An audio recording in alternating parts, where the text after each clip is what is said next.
tempat kita membahas tentang imigrasi tanpa membuat kalian migran.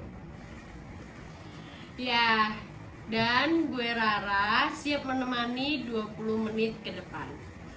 Hari ini topiknya agak sensitif ya, yaitu perbandingan pengawasan keimigrasian Indonesia dan Australia, terutama soal penyalahgunaan izin tinggal. Nah, kita hari ini sekarang berlima, ada siapa aja nih Kak? Saya sendiri dengan Rara dan saya Putri, perwakilan dari kantor imigrasi Soekarno-Hatta. Saya Raffi dari warga negara Indonesia yang pernah melakukan perjalanan ke Australia. Dan Kolomia Thompson, perwakilan Kedutaan Imigrasi Australia. Nah, oke, Raffi, ini beberapa ada pertanyaan nih dari pendengar-pendengar kita karena mereka penasaran nih sebenarnya apa sih yang terjadi sampai kamu bisa kena razia imigrasi. Itu awalnya gimana sih kronologinya?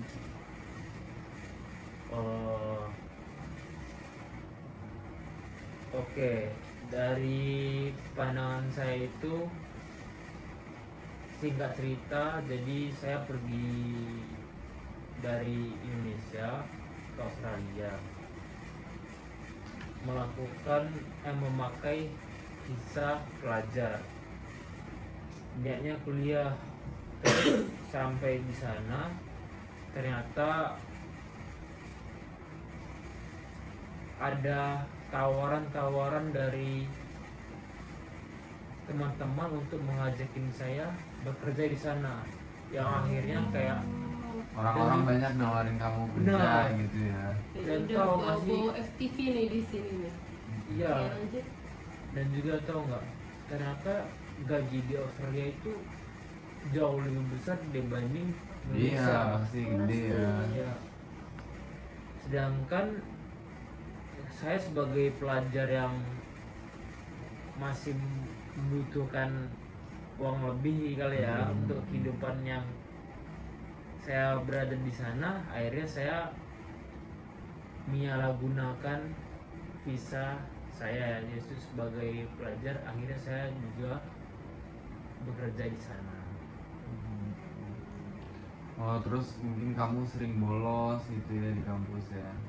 Saya mungkin kalau bolos dikarenakan pekerjaan, ada beberapa kali saya itu lebih mengutamakan pekerjaan saya daripada perkuliahan saya, yang akhirnya menimbulkan permasalahan-permasalahan juga di tempat perkuliahan saya juga. Raffi, kalau boleh tahu, kamu jurusan apa di sana? Di sana saya sebagai mahasiswa jurusan hubungan internasional. Oh, keren banget ya. Bentar, tadi ceritanya belum selesai nih. Udah, terus kamu kan jarang masuk. Terus Benar kan? kenapa bisa sampai kena razia imigrasi gitu? Oh, jadi kan saya itu kan pertama mungkin sedikit demi sedikit ya, dari sedikit mulai tidak mengikuti pelajaran, terus makin sedikit juga saya hadir untuk datang ke kampus. Nah, ada satu kejadian, di siang hari saya lagi di tempat penginapan saya di Australia, lagi makan mie tuh, lagi makan enak-enak tuh sama teman-teman juga. Teman-teman kerja ini. Teman-teman kerja juga, teman-teman kerja, tiba-tiba ada imigrasi yang datang ke penginapan saya. Saya lumayan panik itu waktu kejadian itu. Serius lagi makan mie instan itu? Iya, itu Tiba-tiba ini. lagi pada kayak ngobrol-ngobrol santai gitu sama teman-teman kerja. Wah, dan ternyata saking saya sudah jarang datang ke kampus itu sudah melaporkan saya ke imigrasi di Australia. Makanya kamu bisa kena razia. Ya, seperti itu. Terus akhirnya saya dipanggil sama imigrasi untuk dibawa ke rumah detensi Australia. Akhirnya saya detensi Mungkin itu saya diwawancarin lumayan panjang ya, dari mungkin dari siang sampai jam 9 malam. Setelah dibawa ke penelitian itu ada yang kamu ingat nggak, kamu ditanya apa aja sama petugas imigrasi itu? Salah satu dari pertanyaan itu dia apa? Mungkin pertanyaan paling yang saya ingat itu petugas imigrasi Australia itu nanya ke saya, kenapa kamu lebih memilih bekerja daripada belajar? Oh, karena kehadirannya itu bolong-bolong, jadi ditanya seperti itu Ya. ya. Dan juga kan visa. Soalnya izin tinggalnya juga bukan izin tinggal untuk Benar. bekerja ya. Untuk belajar. Mister, banyak yang bilang itu Australia kan super ketat. Apakah petugas kalian itu punya radar mendeteksi mahasiswa bolos? Enggak lah kalau seperti itu terlalu berlebihan. Tapi kami itu punya sistem pelaporan real time, yang dimana kampus itu akan melaporkan jika siswa tidak hadir sesuai batas minimum. Setelah itu sistem kami mengecek nih status visanya. Jadi bukan kami yang kepo, tapi datanya yang jujur. Oh, ditanya yang jujur. Jadi bukan Bagus. sebenarnya tuh bukan pihak imigrasinya yang mengawasi secara langsung ya, Bukan. tapi itu kebanyakan dari pelaporan ya. Itu cara lain untuk menyebutnya, tapi intinya kami menjaga integritas sistem visa. Oh, bagus juga ya Australia ini. Itu patut kita tiru ya. Bu Putri, banyak kan yang bilang Indonesia itu pengawasan orang asing tuh sekarang masih ketat. Apa benar, Bu? Bener sih Kak, jadi kita dari imigrasi Indonesia itu menggunakan sistem Timpora. Jadi masyarakat kita itu kan cenderung peduli alias kepo. Jadi mereka biasanya melapor kepada kami jika ada bule atau orang asing yang berada di wilayah sekitar rumah mereka gitu Kak. Maaf Ibu, kami kan orang awam. Betul. Jadi kami mau mengetahui tentang apa itu Timpora. Timpora itu kita bentuk kelompok kecil dari Kanim untuk melakukan pengawasan. Jadi orang-orang asing yang di sekitar wilayah kerja kami itu kami data. Nah, kami juga bekerja sama dengan Pak RT dan penduduk setempat untuk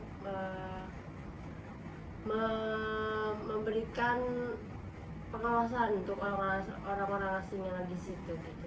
Oh, berarti bekerja sama secara langsung bersama masyarakat Betul, ya. betul. Oke, bagus sekali di Indonesia. Terus nih Kak, kan bule-bule itu nih sering ngomong kalau Indonesia itu orangnya ramah-ramah. Padahal mereka tuh secara kasar ngomong kalau kita tuh kepoan kan.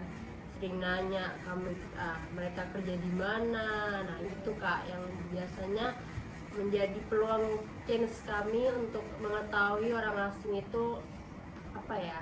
Ngapain sih di Indonesia gitu Kak. Oh, gitu. Kalau compare langsung nih dari yang tadi Bapak udah bilang sama mungkin dari sudut pandang pihak Australia nih, dari pandangannya Bapak Thompson, Mr. Thompson, itu gimana menurut Mr.? Kalau di compare langsung bedanya itu fokus pada integrasi data dan ketepatannya. Sekarang kami punya sistem yang otomatis mengirim alert kalau ada pencocokan yang tidak sesuai. Kalau Ibu? Kalau dari Indonesia sendiri ya kita lebih ke kombinasi ya, karena kita punya kelebihan dari masyarakat kita yang sangat peduli. Jadi kadang tuh sistem belum tahu tapi masyarakat kita udah tahu. Jadi tetangga-tetangga kita udah lapor ke kami padahal sistem belum mencatat tindakan dari orang asing itu. Itu sih kelebihan dari masyarakat Indonesia ya. Oh, jadi kesimpulannya itu mungkin kalau dipermudah itu Australia tuh kayak film-film science fiction gitu ya, detektif-detektif. Tapi kalau Indonesia mungkin lebih kayak detektif lokal gitu ya, kayak nanya gitu. Iya. Oke. Raffi, apa yang kamu pelajari dari kejadian itu? Pelajarannya banyak sih dalam kehidupan saya ya. Tapi yang pelajaran yang saya ambil itu jangan pernah menyepelekan kisah yang kita dapat. Jadi kalau emang kisahnya kisah pelajar, jangan sampai kita bekerja di sana. Oh, Ya. ya betul. Intinya jangan sampai melanggar ya kalau Jangan misalnya sampai misalnya. melanggar. Benar sih, itu pelajaran yang mungkin kejadian yang seperti saya ini jangan pernah ditiru lah sama orang lain, karena bisa merugikan kita sendiri juga, dan juga bisa mencoreng nama baik negara kita sendiri juga. Mungkin ada satu kejadian yang saya kasih tahu lagi, mungkin jangan pernah makan mie instan di rumah. Kenapa tuh? Ya. Apalagi saat operasi imigrasi berlangsung ya. Dia pikir nggak dicek kali ya. Kalau di Australia semuanya dicek. Itu mungkin sampai sekarang mie instannya masih udah dingin kali ya. Iya. Tapi akhirnya kamu tuh dari pihak kampus tuh entah di keluar karena udah detensi atau gimana tuh? Dikeluarkan ya. Makanya itu mungkin buat pelajaran dari yang lain tuh baik, saya bilang, kalau mau pelajaran dari saya. Tapi kan saya pun udah lewat, buat orang-orang di luar sana biar nggak seperti saya, nama baik negara kita juga tercoreng, merugikan kita diri sendiri juga, dan yang utama kita belajar jadinya kita terhenti, yang akhirnya harusnya kita mungkin udah S1, S2, syukur S3, yang akhir jadinya cuma stuck tidak berhasil melewati tantangan itu karena tidak fokus tadi. Kalau boleh saya intermezzo sedikit ya, kan tadi kan Pak Raffi kan itu kan dalam kondisi lagi kuliah terus kerja terus akhirnya di drop out dari kampus karena kampus melaporkan juga ya ke pihak imigrasi Australia untuk karena ketahuan lah bekerja karena sering bolos. Setelah dikeluarin itu reaksi orang tua gimana kalau boleh tahu? Soalnya kan kita kan kalau misalnya mahasiswa orang tua nggak kecewa atau gimana? Wah, orang tua kaget, shock dengar kayak kamu caranya di sana. Kan orang tua saya juga setiap bulan itu benar bisa transfer Mister. Jadi Anda lewat juga. Iya. jadi orang tua saya kan ngasih saya juga setiap bulan tuh uang. Nah, kayak orang tua saya tuh kaget, kayak saya tuh kerja kenapa. Nah, saya itu baru ngasih tahu ke orang tua saya kalau karena saya tuh di sana boros, mungkin lifestyle. Tapi berarti kalau orang tua tuh emang sebenarnya per bulan juga mesti transfer. Harus transfer Itu juga untuk biaya kuliah juga ya? buat dulu juga. Nah, dan Lumayan seharusnya. Berarti sebenarnya yang mahasiswa mungkin yang izin tinggal yang nggak jelas untuk misalnya dia kayak kasusnya Raffi, misalnya dia mahasiswa terus dia kerja, itu sebenarnya bukan berarti background ekonominya buruk juga ya. Iya. Emang mungkin dia kayak bapak itu kan pengen aja untuk kerja untuk naikin lifestyle gitu ya. kalau yang Bapak bilang mungkin kalau latar belakang dari orang-orang yang kuliah di Australia, yang teman-teman Indonesia di sana, saya lihat untuk ekonomi Masih oke-oke lah ya. Betul, ada oke Betul. semua, tapi itu yang membuat kita hancur itu adalah kita kebawa dengan lingkungan di sana. main di sana itu. Gimana? Kenapa tuh Pak? Susah lah. Dibanding Indonesia. Dibanding Indonesia, Iya. jauh. Oke, oke, oke. Jauh. Dan juga mungkin kalau di Indonesia beli makan 10.000 atau 20.000 udah cukup.